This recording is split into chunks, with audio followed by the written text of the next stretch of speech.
All right, thanks for staying with us. Now, influential people are known to have a profound impact in shaping nations across the world.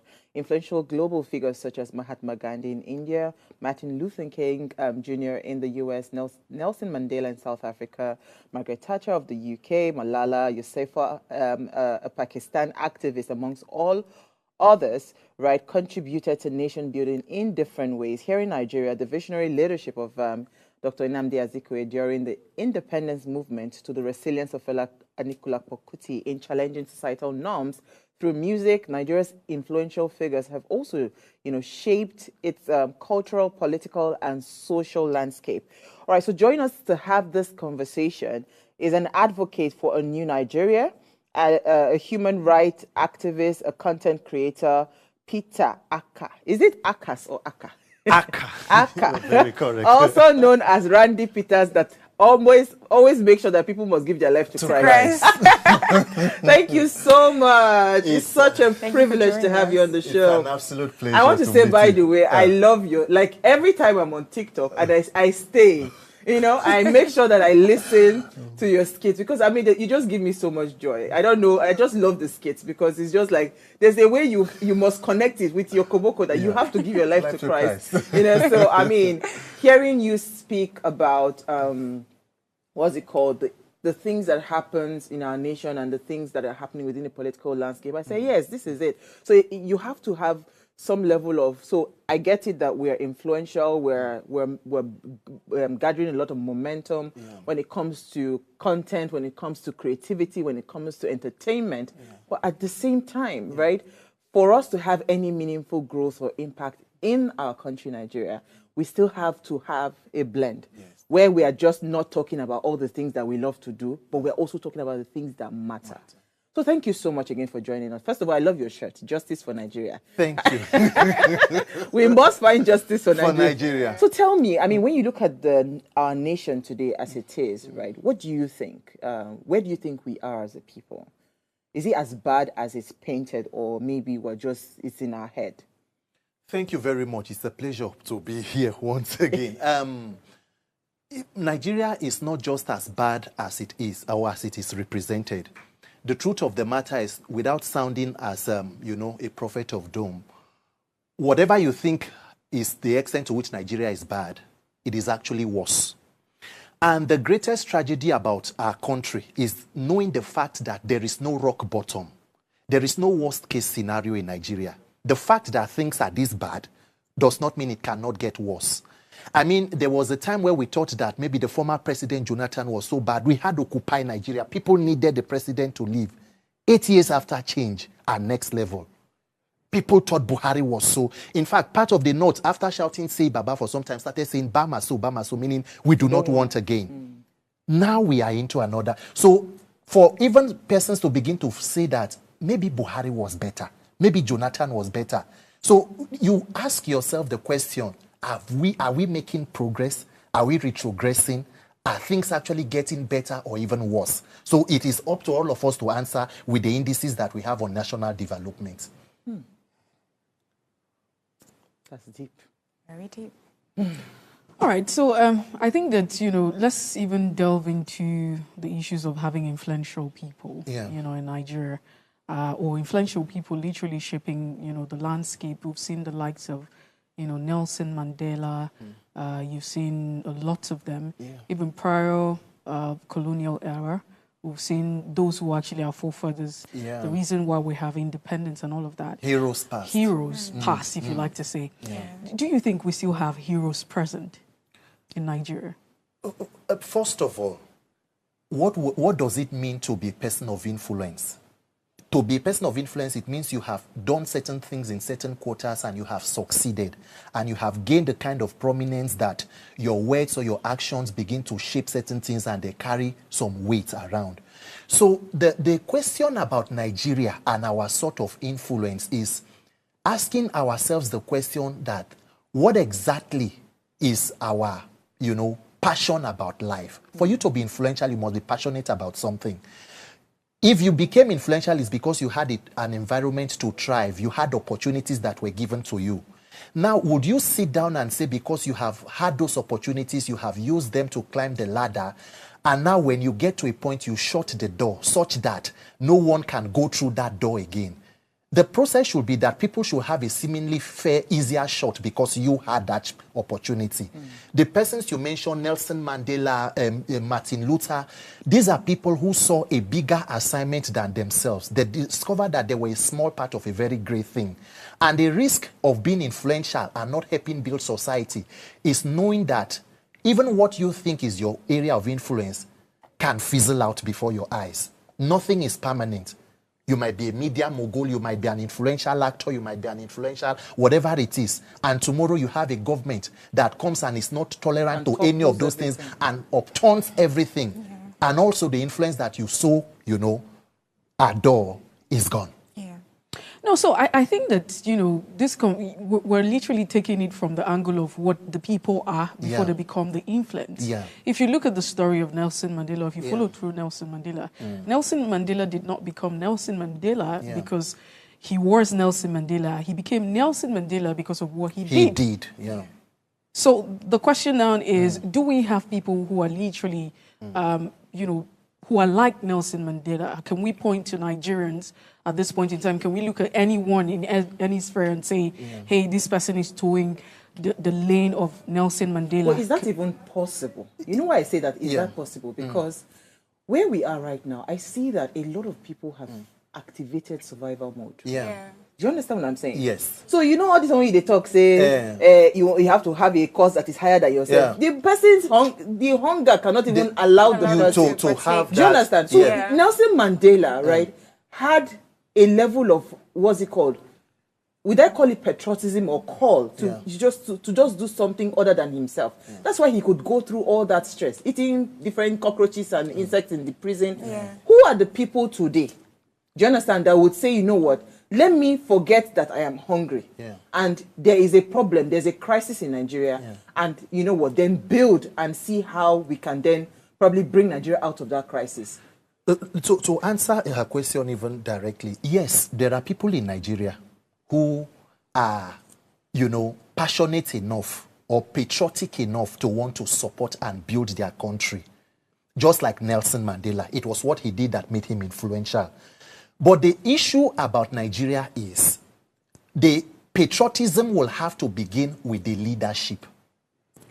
And your right to even, register your patriotism is tied to the extent to which the leadership of that country gives you the opportunity to thrive. How many persons are really ready to say, I want to stick my neck like Nelson Mandela? I can go through everything that he has been through.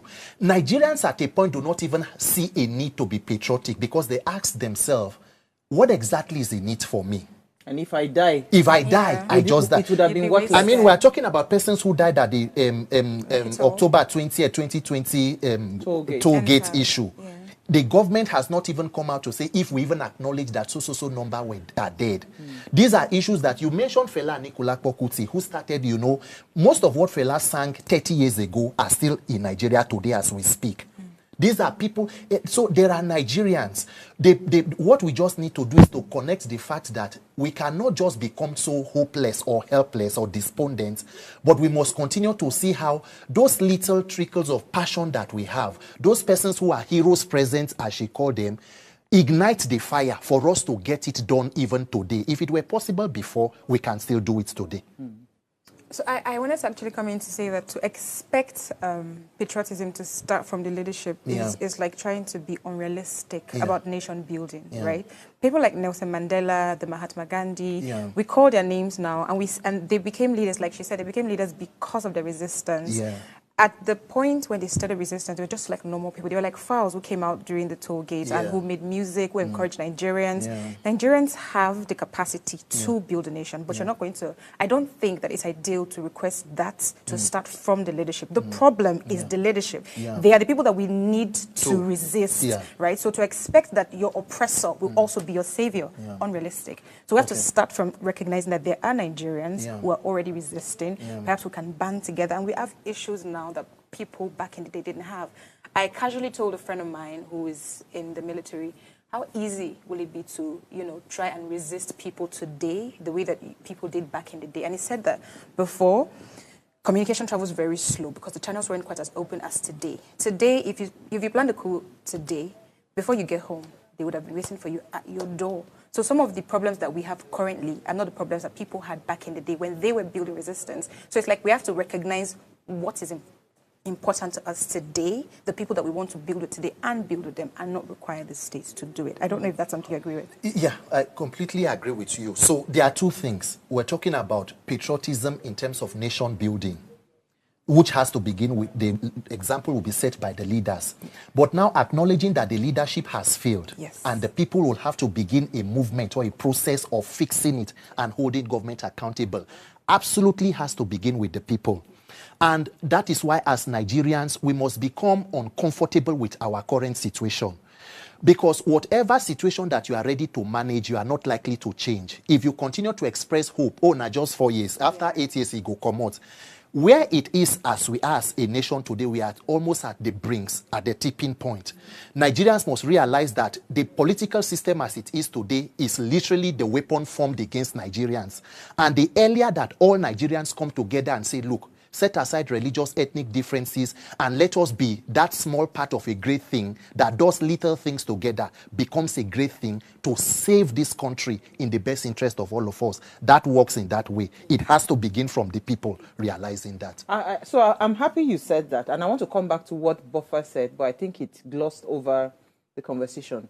The challenges that we had when we were younger is not the challenges of today. Like she rightly said, if I just decide to say we're doing a small coup, before I finish this show, they go down, they wait for me. DSS don't wait for me. Perhaps I say, oh yeah, come and answer a question. And that in itself is a blessing. It means that, you know, so if we piggy it back to the question, right? So let's focus now. So we're not looking for regular people trying to build that will become influential after what they have done. We already have influential people. I mean, just go on social media, go on TikTok, go on Instagram. Huge following. We have people with numbers, like massive numbers, right? So how do we use what we have today? Because again, don't forget the things that happened with X, the platform. How the government tried to shut it down and all of that, because a lot was going on. I mean, the success of Occupy the toll gate, the Lekki toll gate, only happened because we had a platform like X. Right? So how do we now translate that influence? What would it take, you know, to translate those kinds of influence into things that will truly transform our nation? It will begin by having conversations like what you are doing today. Nigerians need a champion. Even on my way here, throughout the conversation in the vehicle, you know, at bus stops everywhere, everyone knows that there is a fundamental problem and it needs to be tackled. But how do we go about it is what is the question on the minds of every person. Anybody who has a following, who has a platform, must come to the understanding that you have a platform for a time where you can also use it to speak up. You are not just having a platform for the sake of it. Because the risk is that if you fail to fix the system, in no distant time, you may also become a victim. Being influential or having a follower, a strong followership, does not insulate you from the problem. You might be able to travel overseas, you might be able to do this, but can you dodge a stray bullet if it hits you, like the lawyer who was killed in Naija some time ago? So Nigerians must first of all come to the realization that we are in a dilemma. We are our only solution.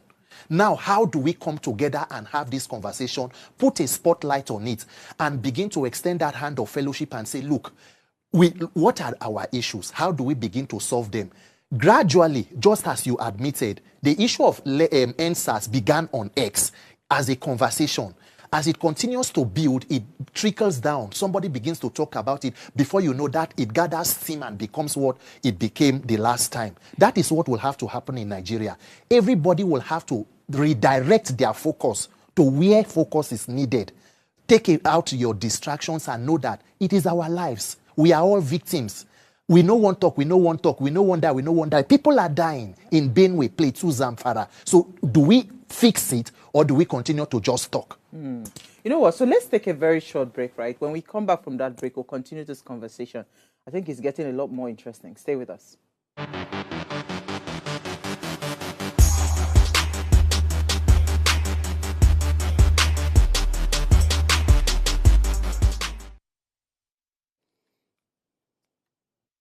All right, thanks for staying with us. Now, if you just tuned in, we're having a discussion and we're asking about what we can do as influential people to shape nation, right? And we have with us Peter Aka. Now, please, let's hear what you have to say. Remember, you can join this conversation. Send us an SMS or WhatsApp to 081-803-84663. Our phone line is also now open. The number to call is 070-2500-7749. Messi, you wanted to come in? Yes, please. So I wanted to ask you about, we've talked about the methods, how and all of this happened.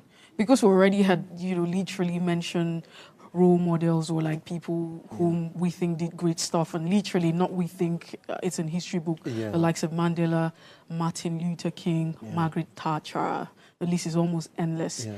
It was a non-violent resistant approach method, and protest was also part of it. They had, they employed methods such as, boycotting, civil disobedience, amongst all the tools. So I did like you to look at it. Let's talk about, one of the very common tools that we have seen, which is protest. We've seen that every other time that the people engage in a protest, which is usually peaceful, it gets, hijacked by, various elements. What are your thoughts? What do you think that, at this point in time, which is a very popular, method that has been used even across, different quarters. What do you make of this particular method that seemed to have been, deployed, especially during the, we see that the biggest was, the hashtag #EndSARS protest that happened. And we saw that that was actually hijacked. They gave it different interpretations and what have you. So how do we, engage moving forward? Okay.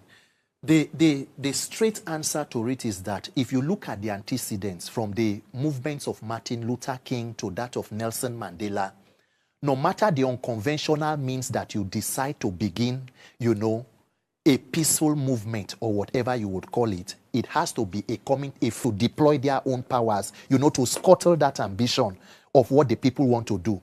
But that is where our resilience will have to come in. No matter how much we talk on social media, no matter how much we tweet, if we do not put a physical strength behind it, it would not work. Whatever the National Assembly, senators, lawmakers decide to do it would be what you permit them to continue doing.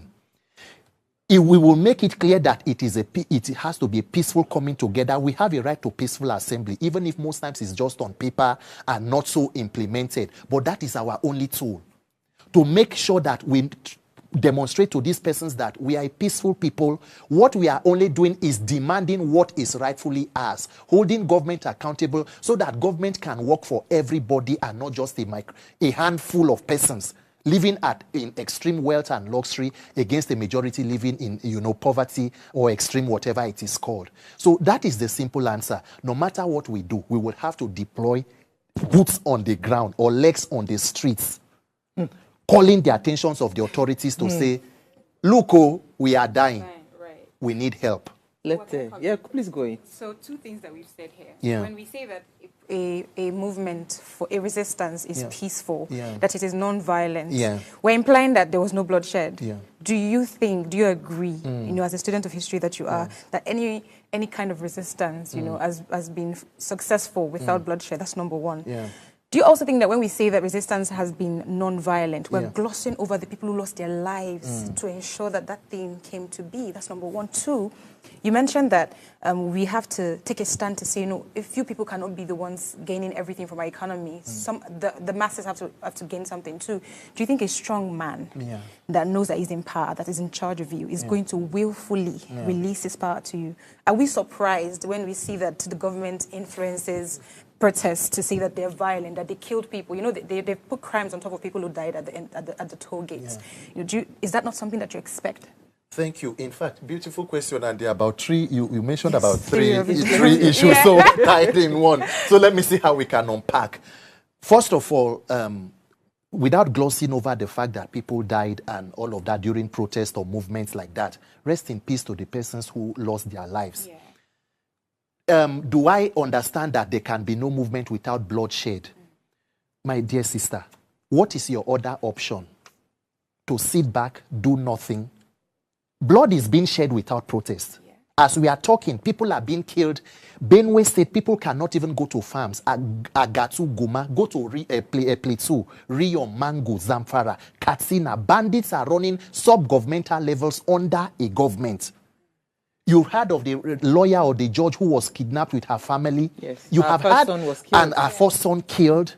Gory stories. You saw the Owo massacre in Francis Xavier Catholic Church a few years ago. Yes. Women tied CWO wrappers, Christian mothers had their stomachs slit, their throats, died, killed on top of children. So people are dying.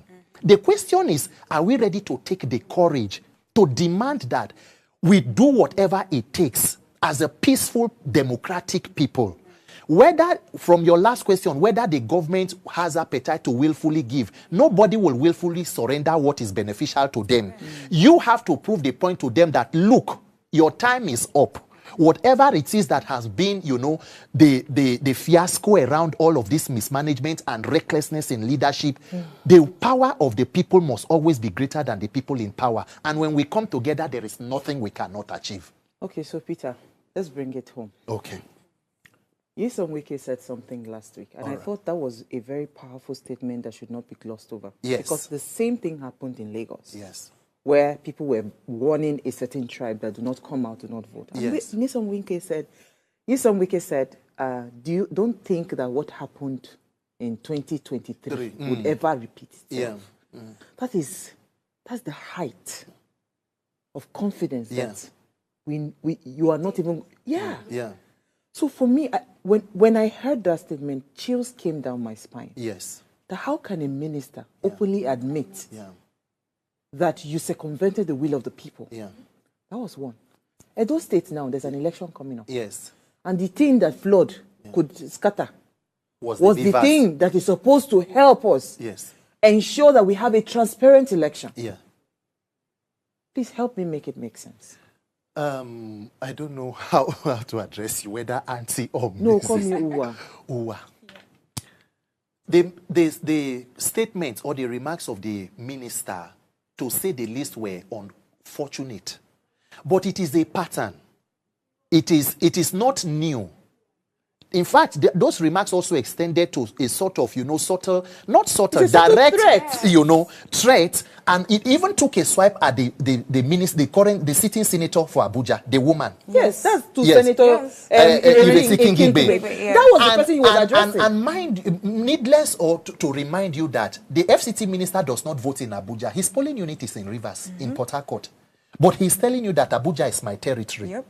That is the power and the arrogance that Nigerian politicians have arrogated to themselves. And partly because even we, the people, have enabled them. This person has been minister for state before, has been chief of staff, has been governor. He wanted to be president, did not get the ticket, wanted to be vice president. Today he's minister for FCT. Even there is a video where the president of the country told his party people that I will give you Edo State. Yep. Yes. I will give you I was coming to that because it is after the president made that statement that the Beavers machine had about 4,000 of them. And the mere fact that this current INEC chairman who conducted the 2023 election is still your sitting INEC chairman till date does not give anybody cause for concern. So as you have said, if you tread all of this, you will see that we are all leading to one thing. Nigerians will either choose, if we want to remain a captured people, where people who occupy public offices, who are supposed to be the servants of the people, will gleefully boast to you that they can do anything and nothing will happen because there is no deterrence or there is nothing like accountability or consequences. If we want to be captured people and allow them to continue, it is up to us. But I believe that as a people, it is once a majority of the people come together and say enough, it will be enough. So apart from, having influential people influencing, and, people cannot influence if there's no following. So literally we're talking about, because influencing is in two dimensions. Those who are literally doing, taking out actions, effecting change in their social, political space are influencers, even though they might not have the numbers and the followings, as it were. And so you also have on the other strata those who are literally, who have the numbers and the followings. They can control what and they can control the narrative, in different sphere. what sort of engagement do you think that, there should be having, right? Because we've seen how it is. I mean, even recently, as you speak right now, there's a protest that's gone on, in some part of Nigeria, and we've seen that people have been arrested because they are protesting. These are protesters who are not armed. They are peaceful protesters. Yes, carrying placards. All carrying placards. Some of them are dressed in, they are dressed in the Nigerian colors, having the flag wrapped around their bodies, and what are they asking for? They are complaining about the cost of living, the hunger and poverty in the land. So now that, we know that protest has always been a tool, you have said, whatever it is, you have to just choose, the option, right? That's on the one side. What are the means, what are the method do you think that, influencers should engage, and what should, the followers or those who are following should be doing to support these influencers? Develop a higher level of moral consciousness. As an influencer or in any space you find yourself, do not let the hardship or the pain of fellow human beings go by as nothing. We must first of all try to see life through the lenses of other persons. The privileges that you have does not mean that every person has those kind of privileges. So once you come to that understanding, you will try to put focus or redirect our attention that, look, everybody is not having it, easy. What do I do? The little update you put on your status, when you see 40 persons killed in Plateau, 40 persons killed in Benue, putting it on your status, commenting. You are not only on social media, to comment on trending stories about people, engage in gossip and irrelevant issues that do not advance the cause of humanity in any way. They are good for entertainment, for whatever you want to do. But you should know that when we address the salient points, our lives are safer and better. So if we put that kind of focus, imagine waking up tomorrow and seeing 50 tweets or 2,000 tweets talking about the cost of living. As we are talking right now, queues have returned to filling stations. Somehow in Nigeria, fuel scarcity has become a norm. In past administrations, it was almost just at the end of the year. It was seasonal. Christmas. It was seasonal. Now, with the removal of subsidy and all of the kind of brouhaha in the petroleum sector, it is a norm. So imagine waking up tomorrow and you see even actors, musicians, anybody with a platform talking about, Mr. President, what is going on? You are the Minister for Petroleum. It begins to have a subtle effect.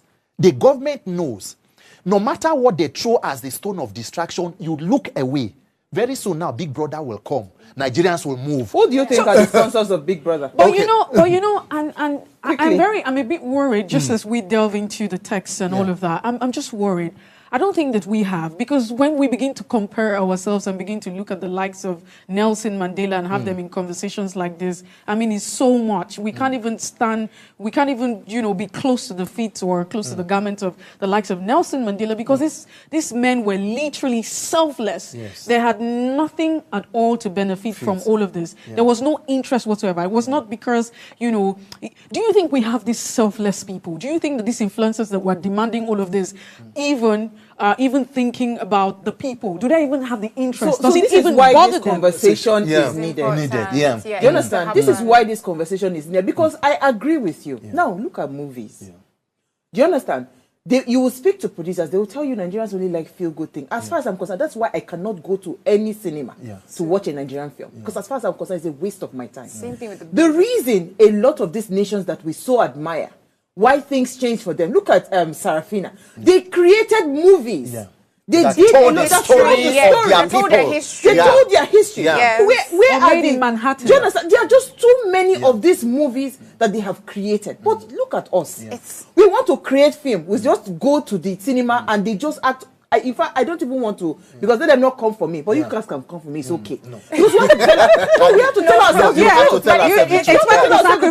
at what you just said now. Yeah. Imagine if every Nigerian just decides to go on X and we're talking about the hardship or the situation of the crisis in Nigeria. It doesn't matter. It will change the game. He must listen. Because at that point, you have gotten his attention. Yes. So how do we start to wake people up? We are already, the awakening has begun. The awakening, that is the good thing. No matter how bad Nigeria's situation is, it is not hopeless. A lot of Nigerians love this country. I mean, it is difficult. It is even strange for you to still find people who love Nigeria. A lot of persons will ask you, why should I be patriotic? What has the country given to me? Yeah. Opportunities that were available for our fathers are not available today. The Gen Z, millennials. So, as it is now, this conversation has begun.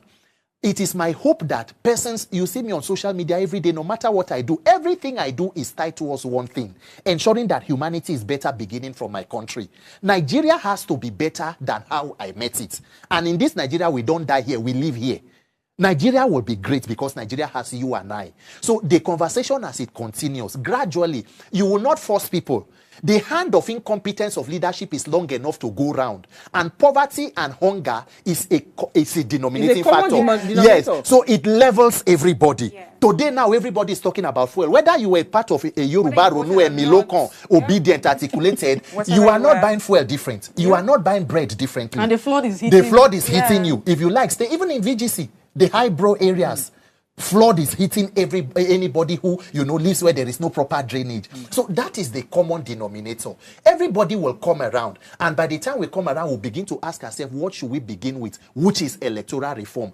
And that is where I have been putting my focus to ensure that in 2027, Nigerians have the opportunity to vote in their leaders. My fear. Wait, sorry, my darling. My fear. With what the minister, I'll go back to Nyesom Wike. With what he said, do you think we can ever have a free and fair election in Nigeria ever again? And then, just to add to what she has said, it's not about the reforms. Yeah.